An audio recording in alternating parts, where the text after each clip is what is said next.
રામ રામ ડાયર અને welcome to દેશી માલધારી mini વ્લોગને સવારમાં થઈ ગયું ઉઠવામાં મોડું એટલે પછી આપણે નીકળી ગયા વાડા ધારા ને નારાયણ ઉગી ગયા હતા અને એના દર્શન કરી લીધા અને પછી આવી ગયો વાડે જ્યાં કણે આપણું એક લવારું રમતું કરતું હતું, બધે ઘેટેડા ઉપર ચડી ઠેકડા મારતું હતું.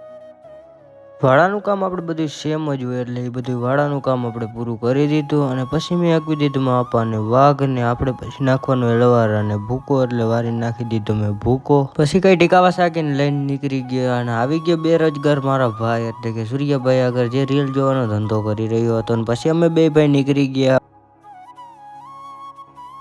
આવી ગયા અમે કોકના જીરાની પથારી ફેરવતા ફેરવતા ચરાની ખોજમાં અને બકરા હાટું લીમડો જડી ગયો તો ફિલહાલ એટલે સૂર્યાભાઈ તો ન્યાકણે ટેકાવી દીધી ને પછી તમને દેખાડી દીધા અમે બે લીમડા ને જે કંઈક આવડા હતા. પછી એમાંથી અમે બે ભાઈ ભારી કરી લીધી, બાંધી દીધી. પછી બે ભારીઓ ગાડીમાં ને પછી નીકળી ગયા અમે છૂટે છૂટ ઘર સાઈડ ને સૂર્યભાઈ જરાક આગળ વયો ગયો હતો કેમ કે હું વાહે રહી ગયો હતો. એટલે પટ્ટુ જોવા માટે ફોલો લાઈક કરતા જાજો.